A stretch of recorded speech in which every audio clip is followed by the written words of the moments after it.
Selamat datang kembali para novelers di channel Bacain Novel. Kali ini Mimin akan lanjutin kembali bacain alur cerita novel, Fernando Menantu Kaya Raya, sambungan dari video sebelumnya. Tapi sebelum itu, jangan lupa bagi yang belum subscribe tolong di-subscribe, agar Mimin makin semangat upload alur cerita novelnya. Dan jangan lupa juga, aktifkan tombol loncengnya agar kalian tidak ketinggalan update terbaru dari channel ini. Selamat menikmati alur ceritanya. Bab 265. Ini tidak seberapa. Hadi melambaikan tangannya, kelihatannya saja dia rendah hati, namun sorot matanya terlihat penuh kebanggaan. Hanya 4 juta lebih saja. Haha, tentu tidak bisa dibandingkan, tidak bisa. Aku ingat, pada saat acara pindahan rumah Fernando si tidak berguna itu, dia bahkan tidak menggunakan petasan. Dahlan tertawa lebar. Paman bisa minum lebih banyak arak di meja nanti. Semuanya adalah arak merek Maotai yang berusia puluhan tahun. Hidangannya juga buatan koki terkenal di kota Lautan Timur, tentunya sesuai dengan selera paman. Hadi berkata lagi, tentu saja. Mata Dahlan berbinar, kemudian dia berkata, kamu tidak ada bandingannya. Ketika Fernando si tidak berguna itu mengadakan pindahan rumah, kalau tidak salah, masakannya saja buatan Sarah. Haha, dasar miskin, bahkan dia tidak mampu memanggil juru masak. Tidak seperti Hadi, arak yang disajikan saat pindahan rumah saja bermerek Maotai, makanannya buatan koki terkenal di kota Lautan Timur. Hadi, ini semua pasti menghabiskan banyak uang ya. Tidak juga, yang terpenting paman bisa makan dengan bahagia. Hadi berkata sambil tersenyum, cara bicaranya itu seolah memberikan kesan bahwa dia sangat menghormati yang lebih tua. Di sudut villa, berdirilah seorang pria berkacamata, di dadanya menggantung kartu identitas pers. Di sampingnya terlihat sebuah penyangga kamera. Pria itu memegang buku catatan di tangannya dan terlihat sedang mencatat. Hadi mengundang seluruh kerabatnya ketika pindah rumah. Rumah ini memiliki pemandangan yang sangat indah. Sekarang hal yang membuatku paling penasaran adalah bagaimana reaksi Fernando, menantu kurang ajar dari keluarga Yasmudi. Hadi bilang orang ini sangat menyukai kehormatan, meskipun hatinya sedang gusar dan tidak nyaman, dia tidak akan menunjukkannya. Nanti saat dia datang dan melihat villa, dia harus menanggung rasa tidak nyaman dan kecemburuan, pasti akan sangat lucu. Fernando kamu datang. Mata Hadi berbinar, segera setelah melihat Fernando, dia melambai. Ayo, kemarilah. Fernando ada di sini. Kerabat-kerabat itu juga mengarahkan pandangan mereka pada Fernando. Pada saat ini, Fernando dan Sarah telah berjalan ke pintu villa. Dia adalah Fernando. Tubuhnya sangat kurus, aku dengar dia adalah seorang pengangguran. Konon katanya, dia adalah seseorang yang tidak berguna. Setiap hari dia hanya mengandalkan Sarah untuk menyokong kehidupannya. Beberapa kerabat baru pertama kali melihat Fernando, mereka menunjuk ke arah Fernando sambil menatapnya dari atas ke bawah. Bocah ini, jika dia hanya seorang pengangguran, maka lupakan saja. Paman Dahlan mendengus dingin dan kesal melihat Fernando. Dia tidak bekerja, setiap hari hanya tinggal di rumah sambil menunggu kematian. Meskipun dia manusia sampah, namun selama tidak memengaruhi orang lain, tidak masalah. Tapi yang terpenting adalah, pemuda ini tidak sopan. Anakku, Setiawan Chandra, bersusah payah memasuki institusi pemerintah, tapi karena pemuda ini tidak menghormati pimpinan, akibatnya putraku pun kehilangan pekerjaan tetapnya di institusi pemerintahan. Gila, ternyata dia juga seperti ini. Aku belum pernah mendengarnya. Aku tidak menyangka pemuda ini, bahkan sopan santun dasar saja tidak tahu. Terhadap seorang pemimpin, tentu saja harus bersikap sopan. Para kerabat itu memandang Fernando dengan tatapan benci, ada juga yang menghela napas. Sebagian besar kerabat ini berasal dari pihak Hadi. Fernando, menurutmu bagaimana villaku? Hadi menunjuk villa di belakangnya. Biasa saja. Fernando melihat-lihat dan menjawab dengan ringan. Biasa saja. Paman Dahlan menatap. Fernando, kamu jangan asal bicara. Ini adalah villa gunung idaman awan. Kamu berani mengatakan ini biasa saja. Ini memang biasa-biasa saja. Fernando mengatakan hal yang sebenarnya. Villa ini hanya villa keluarga yang sangat biasa, taman dan kolam renang tentu saja tidak ada. Sangat jauh jika dibandingkan dengan villa milik keluarga Fernando. Bahkan tidak sebanding dengan villa milik keluarga Sambari di Grand Palace. Alasan mengapa harganya sangat mahal, mungkin karena ini masih bagian dari gunung idaman awan. Menurut Hadi, villa itu dibeli dari tangan kedua seharga lebih dari 20 miliar.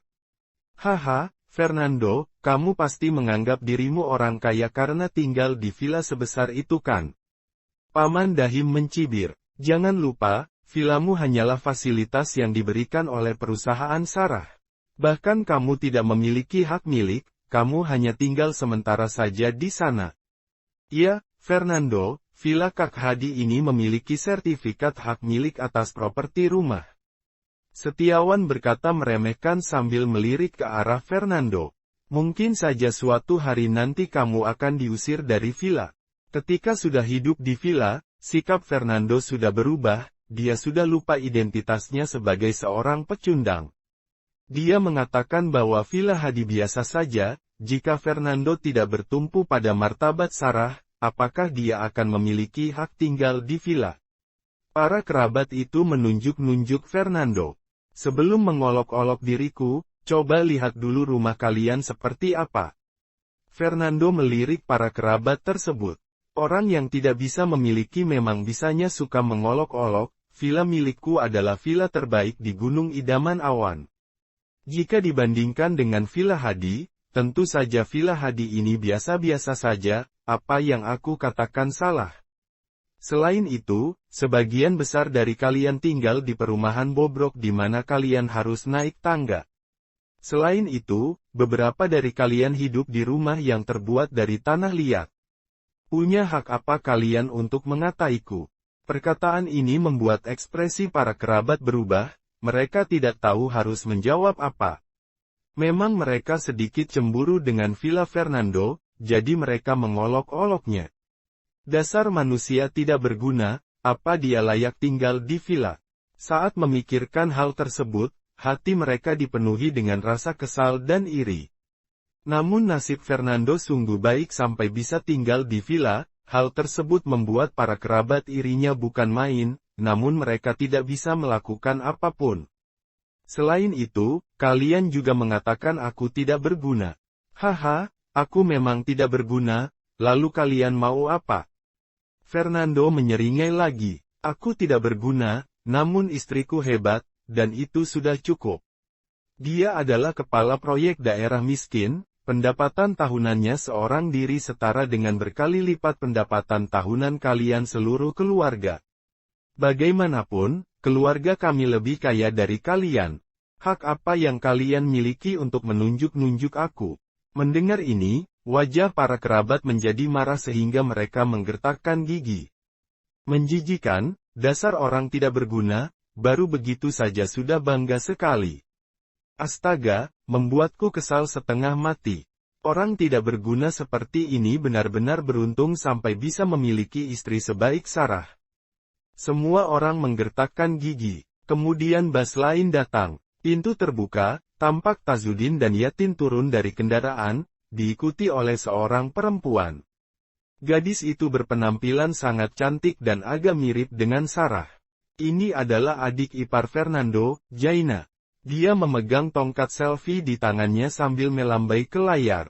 Sampai jumpa semua, aku akan mengikuti acara pindahan rumah kakak iparku, akan ada perayaan. Rupanya Jaina sedang siaran langsung. Setelah mematikan siaran langsung, mata besar Jaina melihat sekeliling dan tersenyum kepada Fernando. Kak Fernando, sembari berkata, Jaina berlari ke arah Fernando. Ada dua orang lagi yang turun dari dalam bus, seorang pria parubaya dengan wajah penuh kerutan dan yang satunya adalah seorang wanita berusia sekitar 20 tahun. Ini adalah Paman Elbrahim dan Puspita. Ayah. Melihat Tazudin, Hadi segera menyambutnya, kemudian Hadi memberi salam kepada Elbrahim. Halo, Paman Elbrahim. Halo, Hadi. Elbrahim tertawa. Tazudin mengangguk kepada Hadi, dia meletakkan tangan di belakang punggung, melihat-lihat bagian depan villa, lalu memberi pujian. Hadi, kamu melakukan pekerjaan dengan baik sampai bisa membeli villa di Gunung Idaman Awan. Aku puas. Kedepannya, aku akan tinggal di sini. Bab 266. Ayah bisa tinggal sesuka hati di villa ini. Hadi segera tersenyum. Aku membeli villa ini untuk menghormati para tetua. Ayah tenang saja, aku tidak akan mengusir ayah seperti Fernando. Ya, Tazudin mengangguk dan merasa sangat puas dengan perlakuan Hadi. Hadi memang sangat berbakti, ya. Ya, jika membandingkan Fernando dengan Hadi, perbedaan karakternya benar-benar sangat jauh. Aku mendengar beberapa waktu lalu, Tazudin hampir dibuang oleh Fernando si tidak berguna itu. Tidak hanya itu, Tazudin dirawat di rumah sakit beberapa kali dikarenakan marah terhadap Fernando. Para kerabat mulai berbisik satu sama lain. Seperti yang baru saja dikatakan Fernando, penghasilan Sarah selama setahun memang berkali-kali lipat lebih banyak daripada kita satu keluarga, kata Paman Dahlan. Lalu, memangnya kenapa? Daripada tidak punya karakter yang baik, tidak tahu bagaimana menghormati para tetua, dia bahkan berani mengusir mertuanya. Orang seperti itu, bahkan jika punya uang pun, aku tetap akan memandangnya rendah. Iya, tidak masalah jika tidak punya uang, yang terpenting karakternya. Fernando bergaya seperti orang kaya, tapi karakternya sangat buruk. Kamu salah, Fernando tidak punya uang, dia sombong dan pengangguran. Dia bisa memiliki kehidupan seperti ini, itu semua karena istrinya yang baik. Kerabat mulai saling berbisik lagi. Sudah, teman dan kerabat kita hampir semua telah sampai. Kita lanjut berbicara di dalam rumah saja. Makanan sudah disajikan di atas meja, kata Hadi. Semua orang memasuki villa. Di dalamnya ada 4 meja bundar, meja terisi penuh dengan berbagai masakan, ada bebek panggang, ceker ayam pedas, bakso goreng saus, casawi tahu. Makanan-makanan ini kaya warna, aroma, dan rasa. Para kerabat yang melihatnya langsung menunjuk-nunjuk sambil menelan air liur. Jangan sungkan, pergi ke meja dan makanlah. Hidangan-hidangan ini adalah buatan koki terkenal Lautan Timur, sudah pasti akan memuaskan selera kalian semua. Hadi tertawa lagi. Hadi sangat dermawan. Waktu keluarga Fernando melakukan pindahan, hanya ada 1 meja. Selain itu, masakannya hanya buatan Sarah, tidak sebanding dengan acara pindahan Hadi. Memangnya kenapa kalau penghasilan Sarah lebih tinggi? Toh dia sangat pelit terhadap para kerabat. Betul, Hadi jauh lebih baik. Orang-orang mulai memuji dan kemudian makan di meja. Keluarga Tazudin, tentu saja mereka duduk dalam 1 meja. Sementara kursi tambahan yang lain diduduki oleh Elbrahim, Puspita, Dahlan dan lain-lain. Hadi, kamu sudah membeli villa ini, kedepannya kamu tidak boleh sendirian tinggal di dalam sini, kata Tazudin sambil meminum arak Maotai. Sekarang, karena kamu sudah tinggal di villa Gunung Idaman Awan, kamu bisa dianggap sebagai orang kaya. Uang saja tidak cukup, tapi kamu juga harus bersedia menolong orang lain. Jika ada seseorang ingin meminjam villamu dan tinggal untuk beberapa hari, kamu harus setuju. Kamu tidak boleh kaya lalu menjadi jahat, seperti Fernando. Ayah, apa yang ayah ajarkan itu benar, kata Hadi. Tazudin, mengapa kamu berkata Fernando adalah orang kaya yang jahat? Dahlan bertanya dengan penasaran. Kamu tidak tahu? Ya. Tazudin menghela napas sambil menatap Ibrahim. 2 hari yang lalu, Ibrahim datang dari desa dan ingin tinggal di villa milik Fernando selama beberapa hari.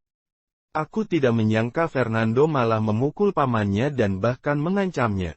Apa? Sampai seperti itu. Mendengar ini, semua orang tertegun, tidak disangka Fernando bahkan berani memukul orang yang lebih tua, bahkan pamannya sendiri dilawan.